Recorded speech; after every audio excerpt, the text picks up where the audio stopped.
Hi, Lou Weiss from Manufacturing Talk Radio. Just a few words about the third annual Makers Day event in the state of New Jersey. This is about introducing manufacturing to our young people and that college is not the only career path for them. And also to introduce to the parents about not getting stuck in the parent trap and putting your kids into college where 40% of the students do not graduate and still wind up with $100,000 to $200,000 in debt that they have to carry forward for the next maybe 20 years. This event was held in every library in the state of New Jersey on Saturday morning. That's 300 libraries altogether. The expected involvement was 50,000 people based on last year's event of 40,000 people. Well, the numbers are almost completed at this point, and it's unbelievable. 80,000 people participated. The numbers are very strong, and they're incredible that that many people were involved in this. And in just a moment, we will have our interviews with representatives from New Jersey Institute of Technology. Junior and high school students will also be presenting in their booth some of their creative talents and some of the things that they either invented, created, or to show their particular skills. We also want to thank Senator Booker presenting his comments and his support for this very important event. The next generation of manufacturing professionals are all here, and our engineer even pointed out one of the students, this is probably one of our next billionaires. Hopefully next year our local news media will recognize the important value of presenting this event to the general public. That being said, I'd like to present now Senator Booker of New Jersey. Hi, I'm United States Senator Cory Booker, New Jersey's United States Senator Cory Booker, and this is one of my truly proud moments to get a chance to welcome everybody to New Jersey's third annual Makers Day. This is so exciting that tens of thousands of New Jerseyans all across our state at 281 participating sites, north to south, every one of our 21 counties is coming together today to celebrate the spirit of makers.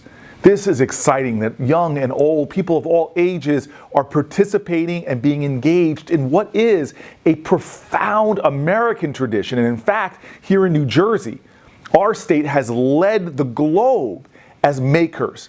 In fact, inventing and making things that are probably all over the planet Earth. We have a history here in New Jersey that goes back before the founding of our country. We have the maker's spirit here. And the beautiful thing about today is you all are showing that that spirit is still alive and thriving. So let today be a day of celebration, but also let this day be a catalytic agent for the continuing of this tradition into the future, with generations yet to come celebrating what it means to be makers. This is an important part of our economy. It's an important part of job creation. It's an important part of innovation and pushing the envelope of humanity even. This is a day truly to celebrate, and I love that we in New Jersey are keeping it going.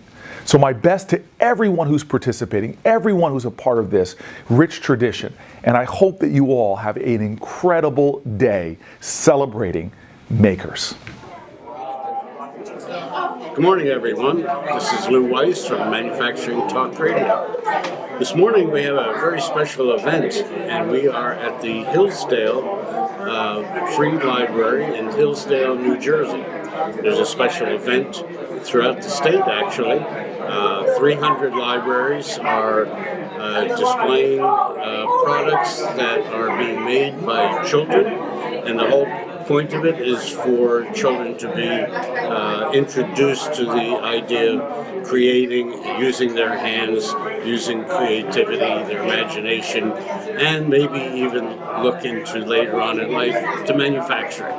So with me I have Michael Marchetti, who is the manager of Manufacturing Talent Network, which is part of NJIT, New Jersey Technology. Institute of Technology. It's yes. a lot of work. It is a lot of work. New Jersey Intellectual what? New Jersey Institute of Technology. Right there, I said it. Michael, good morning. Thank you for being here. Thank you, Lou. Pleasure to be here. So now that I fouled up my whole intro, why don't you give me a little insight into what this is all about, and the idea maybe this can pass on to other states in the country. Thank you. It is an exciting couple of days, actually.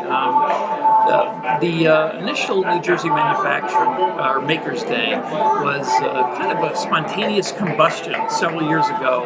A couple of key people in the library system in New Jersey were thinking about presenting young people with maker opportunities.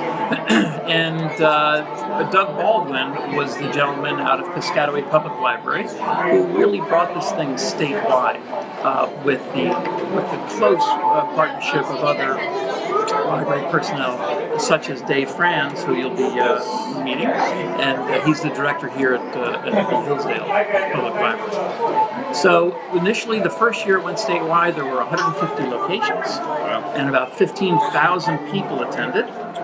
Last year, it grew to 250 locations, and it went from a one-day to a two-day event, and about 40,000 people attended statewide. And this year, they hit about 300 locations, so it's really been mushrooming. What's the expected attendance today? I don't want to jinx anything, but who knows, maybe 50, 60,000? Yeah, that's the number that I'm hearing the jinxers say. So this is the third year. Correct, statewide. And this is also backed and supported by the state? It is by the library system in the state, and specifically Piscataway Public Library with Doug Baldwin's team. He's the president. Dave Franz is a key member of the board of directors, or original founder. Right. James Keebler out of Piscataway, also director. Really a concerted effort on the part of many. Is this being done anywhere else in the country right now?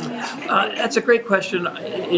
Yes, it's done at various levels, various intensities throughout the country, but not enough. The old days when I was a kid, you were a kid, when our bicycle broke, we fixed it in the driveway. A lot of that doesn't happen anymore. Getting your hands on things. Right. So that's the hope of this type of a concept. Get that going again. I think it's a terrific idea. My co-host Tim Grady and I, we're on Manufacturing Talk Radio, and we talk a lot about the skills gap that's going on now, which is very serious. Fortunately, with all of what's going on in politics now, everybody in the government is talking about manufacturing, which they haven't done in 20 years. Yes. So all of this is good. It's a very good timing for this event to happen. We're pleased to be here and help promote for you and your organization, and the fact that manufacturing is necessary. We need people. The 700,000 vacant manufacturing jobs in this country right now. And if we don't do something about it, like these type of events, in 10 years, that 700,000 is going to be 3.5 million. Yes. So we need these kids to buy in.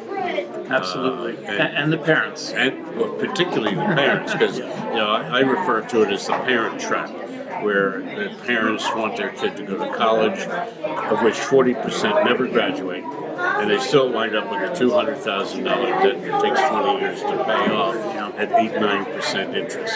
So this is a great idea, and we're going to be interviewing some of these attendees here today and watch them do what they're doing and making what they're making. I've already walked around and I'm very impressed with what I'm seeing. It is incredible. These kids are fantastic. Very energized, and as soon as I said, we're going to take some videos of you and put you on the internet. Oh, good. And you'll notice that there are boys and girls out there making. Absolutely, absolutely. There's a couple of seniors out there also. Yes, yes. You know, one of the interesting side notes, and many of you have had experience perhaps, I was amazed.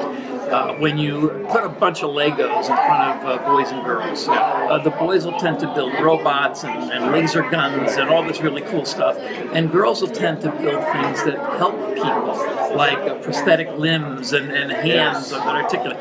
And here you'll see some of that. I saw one, a hearing aid something or other. Yes. I didn't have time to really take a look at it, but that's pretty neat stuff. It really is. So let me ask you, there's another group within NJIT called the Dream It, Do It. Yes. Can you speak to that? Absolutely. Dream It, Do It is a program that was created by the Manufacturing Institute out of Washington, D.C. And it's a wonderful program in that it is designed to dispel the old, dark, dirty, dangerous connotation that manufacturing has. That's my line. Yeah, okay, sorry. I was stepping on your foot there. And it has a number of wonderful programs that really bring in people of, K through 12 and beyond, and bring in their parents to really see that manufacturing is very, very different. And when people are exposed to the program, prior to exposure, parents may encourage their children, maybe 30% of the parents. After exposure, that number jumps to the high 85, 88%. One of the programs that we've done with Dream It, Do It, and they have a series of great ones, is called the What's So Cool About Manufacturing Video Contest, where the team of kids from a middle school will get together and we'll supply the cameras to them. We use GoPro cameras, and they'll go and visit a manufacturer and just film what they think is really cool about it. Right. And it has really been, and these videos enter a little competition, there's voting, and you end up with a winner. The one who won last year was from an operation called Unionware, and it was a great time. The kids had a blast. Well, that's good. It's giving them good entree into other opportunities in the future. Absolutely. You also have another group called Mechaforce, yes. Mechaforce, there's a program that is finishing up its final organization element here. It's called MREM, which is Mechaforce Registered Internship.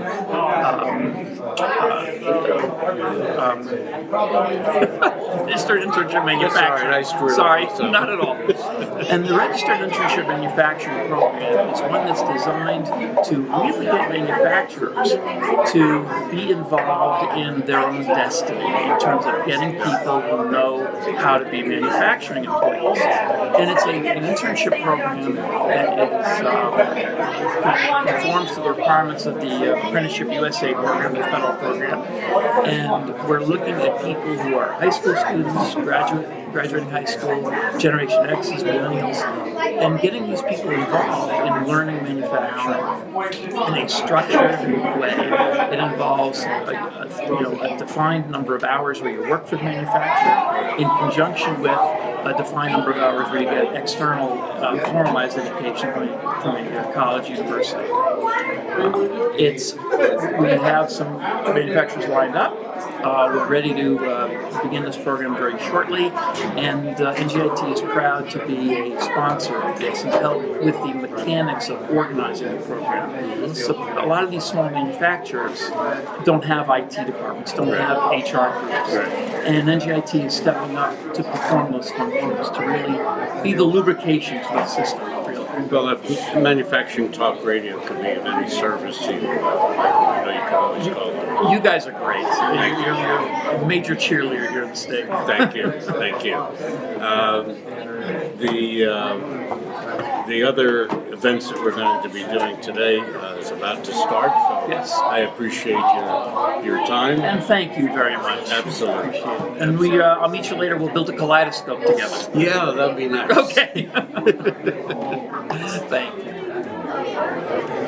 Lou Weiss again, and I'm back speaking with Dave Franz, who's the director of the Hillsdale, and I won't make that mistake again, it is Hillsdale, not Hillside. The Hillsdale Free Public Library, where this amazing Maker's Day event is going on. Dave, thank you for joining us. Thank you for being here. I appreciate that. And tell us about what's going on. Well, today at the Hillsdale Library, we're just one of 300 locations in the state of New Jersey that are celebrating New Jersey Makers Day. The Hillsdale Library was one of the founding libraries 3 years ago to bring maker spaces and tinkering to the public and under the umbrella of New Jersey Makers Day. Here at Hillsdale, we call it a showcase of invention, creativity, and craft, and that's what's going on today. Yeah, I've seen a bunch of very unique displays set up, and we're going to be walking around talking to them and taking a look at them. And you've been with the library how long? I'm approaching 16 years at Hillsdale Library. We've been doing maker fairs and celebrating New Jersey Makers Day. This is our 5th year now doing that. I've heard all kinds of rumors about what they expect as far as attendance statewide is concerned. What's your number? It's hard to tell. Last year was very successful. I know we've added many more venues this year. I'd like to see close to 100,000 or more. Excellent. That's the highest number I've heard yet. I like to be optimistic. Okay, well, they all should be listening to Manufacturing Talk Radio, mfgtalkradio.com. And we will have this all on our website probably next week. We'll roll it out. And you've done a guest writing piece for us. Thank you. So we'll give you credit, no money, just credit. That's fine. And I appreciate your having us here today. Thank you very much. I hope it's successful event. Thank you. Lou Weiss here again at the Maker's Day event at the Hillsdale Free Public Library. And we're touring around the convention hall, so to speak, and we have Colin Tufts here, who is going to tell us a story about his invention. And is this product available today commercially? Sorry, sadly not, but my hope is that other devices using my prototype can be used for it as a cheaper alternative to hearing aids. Okay, so Colin, let's explain what it is and why you did this first. Okay, so what it is a device that's going to help the hearing impaired know when their phone is going to go off. So I created this because my Aunt Alice, before she moved to a nursing home, used to talk all the time with my grandmother. But when she moved, she couldn't hear the phone go off. So this meant that I had to create a device so that way she would know when my grandmother's calling to hear it. So the way that it works, I'm just going to play a ringtone here because I don't have access to the landlines, but...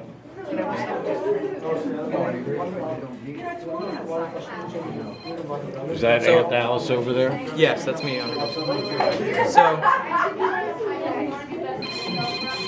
when it receives a sound, it's going to signal this box. Sorry. So let me explain how it works. Be my guest. So, it's powered over here by an outlet in the wall, and there's a sound trigger. You could change the sensitivity here, so that way it's enough to pick up a phone, but it's not too much that our speaking is going to pick it up.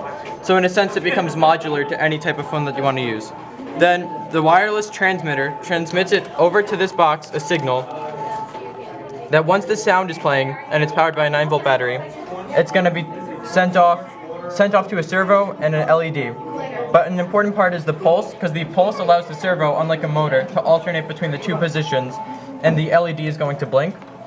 So by doing so, she's going to be able to hear when the phone goes off, but it's not as expensive as hearing aids. So I'm hoping to introduce her to the product and get her comfortable with it so they could continue to speak again. Is this FAA approved to go on an airplane? I'm not sure. It doesn't have any lithium batteries, but... Okay, well, this is a terrific idea. Thank you. I think it's very creative of you, and I hope that you continue with using your creativity, and maybe we'll see this in Walgreens at some point. Yeah, I hope so. I'm trying to use my inventions for helping others instead of just for personal use. Very neat, very neat. Thank you, Colin. And okay, so now we're here with Corin, who is Colum's very proud father. Absolutely. And Corin, tell us about your idea about encouraging this entrepreneurship and creativeness and so on, which is new for parents, actually. Well, the whole thought was that originally Colin knew that the Makers Fair program or project was happening a while back, and he was asking me what some ideas might be for him to do. And basically what I told him was probably the best way of thinking about it would be to think of what is a personal problem, or what is something that you're experiencing, and then try to think out and come up with what a solution would be. So we kind of went into the bunker and didn't hear much back for 2-3 months, and then he came out with this as his idea and his solution. Happened coincidentally with his, I guess, aunt being put into a nursing home, and I think he gave the whole thing. So where we were trying to foster the entrepreneurial spirit was to identify a problem, think through a solution, and make it practical, but make it something that is relatable to you, right? Don't make it think in generic and abstract. Think of it in concrete terms. So, by any chance, are you an engineer? No, I actually am not an engineer. You know, I work in systems, but not necessarily in engineering. I originally went to school for business, but like I say, I think kind of figured this one out on himself. So That's very good. Colin, congratulations. It's a great job. thank you very much. Thank you. Blue Ice here again, and we have Tyler and we have Kyle, who has constructed I'm not sure what it is, but it has 4 wheels and it picks up things. So, do one of you want to explain this a little bit more for me? So we kind of made a vehicle that's able to pick up trash that, like, kind of like places there's a lot of trash and you really can't go like after an earthquake or something. This car can kind of drive in there and pick up like hazardous objects. Yeah, hazardous objects. Test them out before and make sure it's safe for people to store. Very neat, very neat. Can you demonstrate it for us, Tyler, how it works? So we have the water bottle right there, and then I just press this button, and then it goes up, and then it picks it up, and then you use this to drive it to where it needs to go, and then you use this, set it down, and then it's there. Where you want to go. So this is like a demonstration piece to see if in real life something can be picked up by this type of equipment. So it's a real pre-testing of a piece of equipment. That's very neat. How long did it take you guys to make this? I'd say 3 weeks. That's good. 2 to 2.5. Yeah. So is this the first thing that you've ever done with Jay? We've sort of worked on other things, nothing as big as this. Like, it's definitely been our best. So do you have any idea to be later on in life be involved in something like this, maybe as a career? Not sure yet. Not sure, huh? Well, you did a good job here, so keep on honing your skills. You may find that this is a good way to go when you get older and need a career. Gentlemen, thank you very much. Blue Ice here again at Makers Day at the Hillsdale Free Public Library. I'm standing here with Evelyn, who has created a fencing gizmo. What do you call it? I just call it, I just kind of refer to it as the fencing game, or the Rock'em Sock'em fencing game, because the original base that I used was a Rock'em Sock'em game. Okay, so let's talk about this. You have the fighting fencers, and why did you come up with that?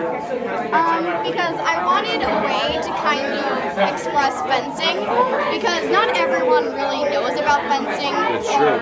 So I decided, hey, why not turn this sport that I love into something that other people can play with? So Admirable point. Thank you. So why don't you explain to us how this works? Why don't we get a little closer here? Okay. So basically, if you have this one saber, and if you hit the other player, then because this is an electrical circuit, when this connects, then that light will go on. So basically, that means that you've just scored a point. So the other side also is connected to another light bulb. So if they hit this fencer, then they also get a point because if we use this here, then that light, if you hit it in just the right place, will come on. So, Got it. yeah. Got it. So, do you think that this could be a commercial product that you'd be selling to other fencing people? I haven't really looked at it that way. To me, it's just kind of a silly project that I made for fun. Well, it's not silly. It's very creative. I give you a lot of credit for that. Have your other fencing friends seen this? No, I haven't told anyone else that fences really that I'm doing this. Some of the people from school have come today and been like, hey, that's kind of cool. So, It's very cool. Very cool. Not really, but How long have you been fencing? I've been fencing for about 2 years now, I believe. So, yeah. Have you ever been stabbed? Well, once when I was wearing capris, which was a terrible choice on my part, Yeah. I actually did get slashed in the leg, which was kind of painful, but it wasn't too bad. So I've never really. But anything you do in life, you get some scars and beaten up every now and again. Yeah. I want to congratulate you on your effort and thank you for talking with us. Thank you. Lou here again, and we are talking with Barbara Gannon, who has come up with a rather creative book that she's going to explain to us now. Barbara, thank you for interviewing with us, and tell us about your piggy book. Okay, I invented the Piggy Book to help children learn about money management and get excited about saving money and planning how to spend their money. The book has a goal-setting page, a ledger to track money going in and out of the book, and you can say, Grandma gave me $20 for my birthday. And there's 100 slots in this book to individually save money, and you can look through the pages and get very excited about how much money you have in the book. It's easy to count. And then at the back, I show who's on the money, so it's educational. And it's just a way to get kids excited about money. Now, we have to go back here for a minute because I see a $500 bill. At the time I printed this book, Yes. that existed. I don't know if it exists now, I'm sorry. When did you create this book? 5 years ago. Okay, they may not be doing $500 bills, but I think they should. Well, I want to encourage kids to look for those, though. How about four-leaf clovers? That's pretty good too.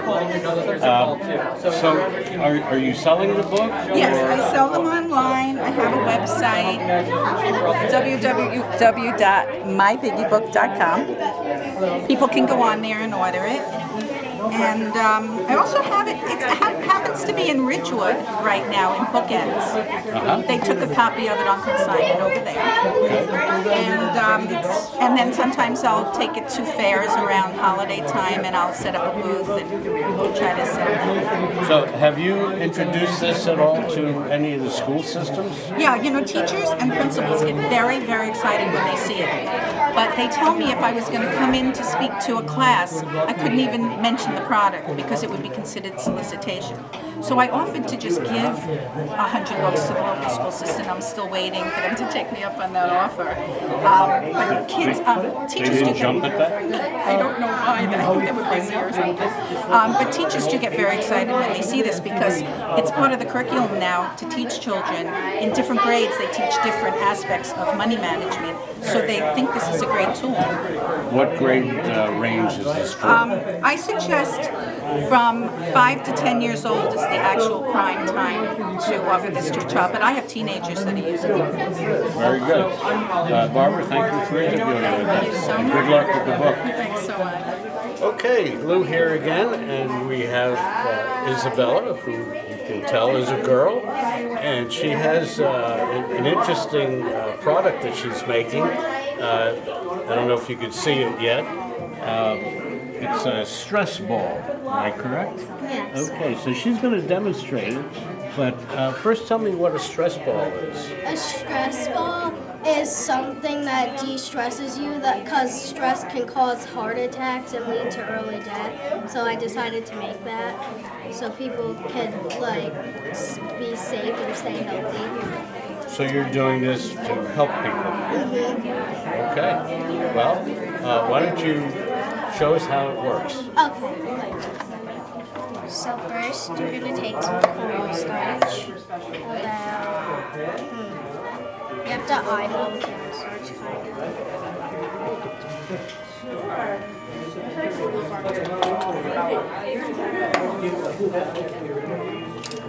So I take about 2 tablespoons of it.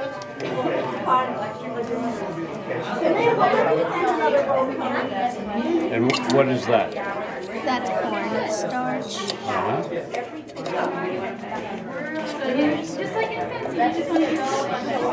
And next I'm gonna add some food coloring to it. Okay, and what color is that? Blue. Blue. I'm colorblind. And then next,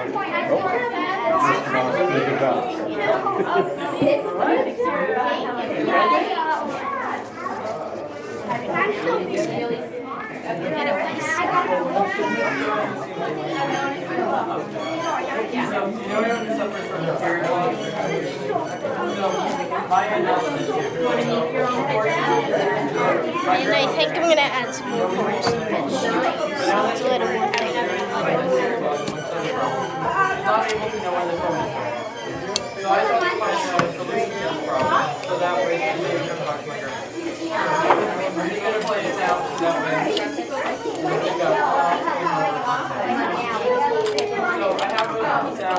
That looks almost good enough to eat.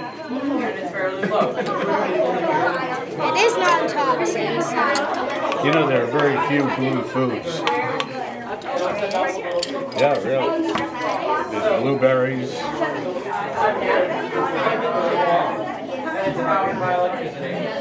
then there's the sound trigger. So what the sound trigger does is I can make it more sensitive or less sensitive. So I have it so that way it's just enough to pick up the phone noise, but still when we're talking. It looks stressful to make. And then once it receives the sound, it goes in this box in here, powered by a 9-volt battery, and it receives it. So then there's a pulse, which is kind of like a heartbeat that makes it go on and off. And then there's the motor and the LED. So it's a simple enough design that it's not complicated for her, so that way when she sees it go off, there'll be incoming calls. So what I hope to do. and then next, after you mix it, you're gonna take a balloon. I might do red. Gotta get my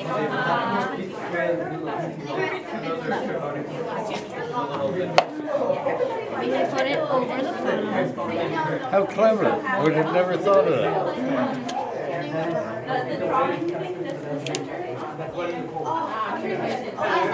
And then after that, I'm gonna pour it all in here. Very neat.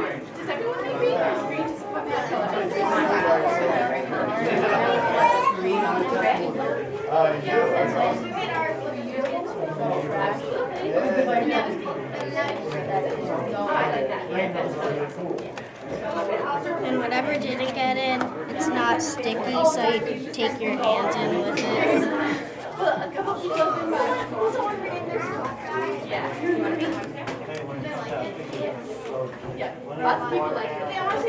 And then after you're done, you take your funnel off. You tie the knot.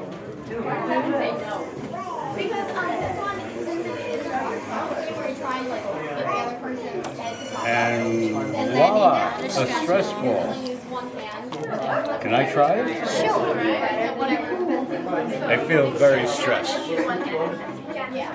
This is very neat. Did you invent this idea? No. No? Well, we'll say you did anyway. This is very cool. Isabella, thank you very much for the demonstration. You're welcome. I appreciate it. And congratulations. So here I am again back at the Hillsdale Free Public Library, and I'm interviewing Jack who has created the rusty toad, and it's made of many different parts, and Jack is going to tell us about it. Jack? So we put little rollers here, and then we put nuts there, and we put little lights in the eyes, and then we put a pot there, and we glued the smile on and the nuts with metal glue, and then we put little springs in the back, and then we used something that farmers would use to put holes in the ground to plant seeds for their crops. Well, that's pretty creative. So this is a very artistic piece. It doesn't perform anything, but it is very, very artistic, and it's pretty rusty. Can it move? Not really. No, too rusty. Yeah, too rusty to move. Okay. And where'd you get the idea from? So we were building it, and we were planning on building a rusty robot. Right. And then my dad stepped back, and he looked at it, and he's like, "Oh, that looks like a toad." So then we lightly spray painted it green. So have you created any other artistic pieces like this? Not really, but we used old barn wood for some of our cabinets in our house, and they just look really good. You say some of these parts came from your house? No, we like to build old, like cabinets out of old barn stuff. Right. So we decided, since those cabinets look so good, why don't we just take more farm equipment and then make it into something? Very creative. How long did it take you to make it? A week and a half. Do you like creating things? Very much. Yeah. So is this something that you think that you would like to continue doing? Making things? Yeah. Like what? Like maybe I want to also build like glass sculptures and many other colorful sculptures. Glass sculptures are very, very difficult and very creative. I wish you luck. Thank you. Okay, thank you, Jack. You're welcome.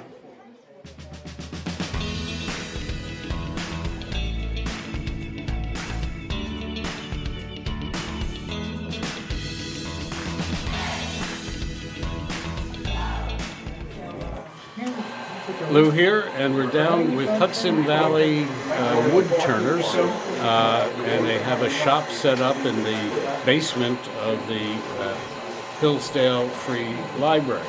I have Haley with me here, who's, is this your first pen you're making, Haley? My very first pen. Very first, so it's now part of history. So why don't you tell us how you got involved with this? Sure. So I actually saw the notice for Maker's Day at the library in the newspaper, and then there was a wood turning, pen turning workshop, and I always thought it would be interesting to turn a pen and kind of interested. I've seen videos on YouTube, and it was really relaxing, so I thought I'd come down and give it a try.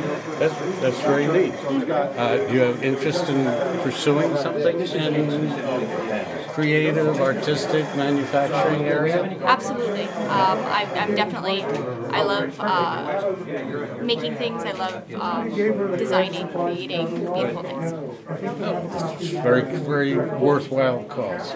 So, what are you going to do now with the pen? That we saw you, we took some filming while you were making. What are you going to do with it now? So it's all polished now. So the next step is assembly.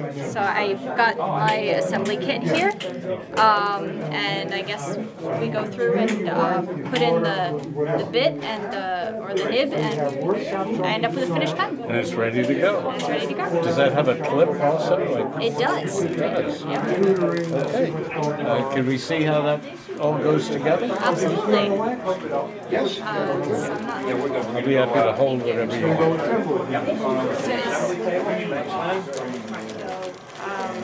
Is this the part that you needed to do?